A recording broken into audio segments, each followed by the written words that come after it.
जैसे एक कारी साहब थे, उनको तरावियाँ पढ़ कुरान तो याद नहीं था, गांव के लोगों ने आगे कर दिया।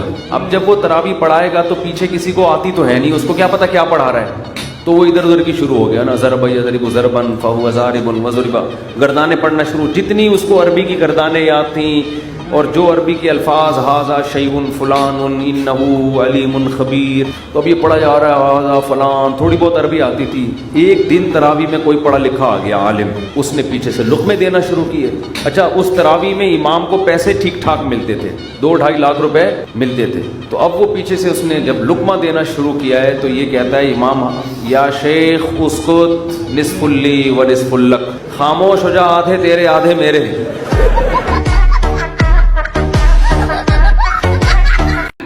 उलमा तो बयानात में ये करते हैं, नज़र की हिफाजत करो, को एजुकेशन में किसी को ना देखो, कोई अच्छी लग रही है तो बहुत गुना मिल रहा है आपको, यूं यूं। मैं कहता हूँ जो अच्छी लग रही है निकाह का पैगाम भेज के शादी करो। इतना आसान कर दिया ना, शादी हो गई, दोबारा अच्छी लग रही है उससे भी कर लो, फिर भी ठरक पूरी नहीं हुई, अच्छी लग रही है इससे भी कर लो, फिर भी ठरक पूरी नहीं हो रही और अच्छी लग रही है इससे भी कर लो, फिर भी ठरक पूरी नहीं हुई तो इसका मतलब आपको खारिश की बीमारी है।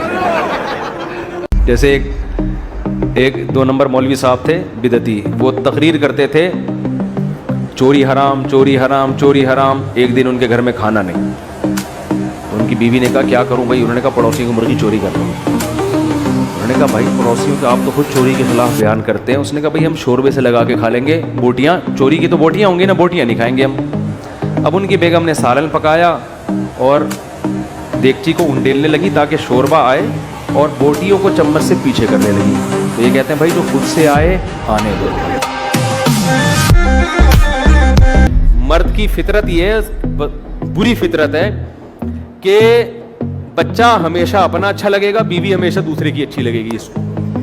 अपना बच्चा कैसा काला कलोटा, नाक बह रही है, आड़ा तिरछा, फिर भी दिल करता है उसको, अपनी बच्ची भी अपना बच्चा भी।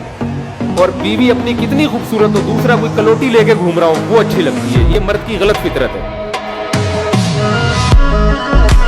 हमारे मुर्गे की भी हमने सोच समझ के 4 मुर्गियां रखी हुई हैं। एक मुर्गी ने अंडे दिए बैठ गई, दूसरी ने अंडे दिए बैठ गई, तीसरी ने अंडे दिए बैठ गई, चौथी ने अंडे दिए बैठ गई। और मुर्गा इस पे भी टेंशन में है, वो अड़ोस पड़ोस की मुर्गियों को जाके छेड़ रहा है वो। मैंने कहा यार ये मुर्गा, इसके लिए 4 भी काफी नहीं हो रही, और हमारे जितने बयान सुनने वाले मुर्गे हैं वो एक भी नहीं कर रहे, तो इससे तो हमारा मुर्गा ही अच्छा निकला ना। क्या ख्याल है भाई? वो तो पराठे नहीं खाता, वो तो यही बाजरा खा रहा है, दाना खा रहा है, और तुम पराठे भी फोड़ रहे हो, तुम मक्खन भी खा रहे हो, तुम देसी घी भी खा रहे हो, फिर भी कंवारे छड़े छाड़ घूम रहे हो। कुछ लोग जा रहे थे तो ग्रुप की शक्ल में ना, उन्होंने कहा अगर किसी नामहरम औरत पे नजर पड़े तो इस्तिगफार पढ़ना है, अस्तगफिरुल्लाह अस्तगफिरुल्लाह। अचानक इस्तिगफार की आवाज आई, सबने बोला कहां है भाई कहां है? वो एक डॉक्टरों ने दवा इजाद की, साइंसदानों ने। बच्चे ना उस मुल्क में बदतमीज पैदा हो रहे थे बहुत, तो उन्होंने कहा यार हम कोई ऐसी दवा इजाद करते हैं कि बच्चे तमीजदार पैदा हो। तो साइंसदानों ने कैप्सूल एक हामिला औरत को खिलाया, बड़ा अच्छा तजर्बा, बच्चा पैदा होते ही आदाब। हम लोग यही चाहते हैं कि क्या हो गया, ऐसी दुआ कबूल हो कि बच्चे, या अल्लाह मेरे बच्चे ठीक हो जाएं, बच्चे फौरन घर में दाखिल होते ही आदाब। साइंसदानों ने क्या किया, उन्होंने बोला यार तो बड़ा जबरदस्त तजर्बा हुआ है। एक खातून को 1 दर्जन कैप्सूल खिला दिए उन्होंने कि यार देखें जब इतना तमीजदार बच्चा 1 कैप्सूल से पैदा हुआ है, 1 दर्जन से क्या होगा। अब बच्चे की विलादत ही नहीं हो रही, पैदा ही नहीं हो रहा, बड़े परेशान, यार ये कोई रिएक्शन तो नहीं हो गया। अल्ट्रासाउंड किया, पता चला कि जुड़वा बच्चे हैं, हर एक दूसरे से कह रहे पहले आप, वो कह रहे नहीं पहले आप। 6 महीने हो गए, वो कह रहे पहले आप, वो कह रहे नहीं सर पहले आप। अब बहुएं भी आजकल मार्केट में ऐसे आ रही है जिनको रोटी पकाना, खाना बहुत तबीयत से आता है, उनको पकाना बिल्कुल भी बोलो नहीं, खिला दो आप खा जाएंगी, हालांकि डाइटिंग पे होती हैं फिर भी खा जाएंगी, ठीक है। पकाने का उनको पता ही नहीं होता। अब जब ससुराल में गई तो चलो तुम भी कभी पका दो, खुद भी पका दो, हमेशा तो होटल से नहीं आएगा, तो पकी नहीं रही। एक्चुअली फिर उसमें शो भी, एक्चुअली असल में हम लोग तो पिज्जा और बर्गर और एक्चुअली बस मुझे रोटी तो बनती ही नहीं है, मुझे तो उर्दू आती ही नहीं है। नौजवान लड़का समंदर के किनारे लेटा हुआ सिगरेट के कश ले रहा था, ऐसे सिगरेट पी रहा था ना बस। एक बुजुर्ग गए, उन्होंने देखा ये बेचारा पड़ा हुआ अपना टाइम जाया कर रहा है, इसको जाके मैं कुछ नसीहत करूं। उन बुजुर्ग ने बोला, बेटा तुम कुछ कर क्यों नहीं लेते? उसने कहा, अंकल क्या करूं मैं? कह रहे, बेटा तुम टाइम जाया कर रहे हो, तुम मैट्रिक कर लो, 10 साल हो जाएंगे। मैंने कहा, ठीक है जी, 10 साल में मैंने मैट्रिक कर लिया, फिर क्या? कह रहे, बेटा फिर इंटर करना 2 साल और।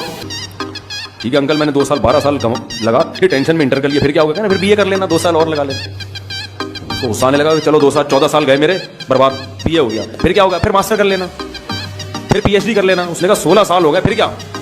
बेटा फिर अच्छी जॉब करना, फिर क्या होगा? बेटा फिर अच्छी जगह शादी करना, जब पैसा होगा तो रिश्ता अच्छा मिलेगा, फिर क्या होगा? बेटा फिर तुम्हारी औलाद होगी, अच्छा सा घर खरीदना, फिर क्या होगा? फिर मजे करना। कह रहा, अभी क्या कर रहा हूं मैं?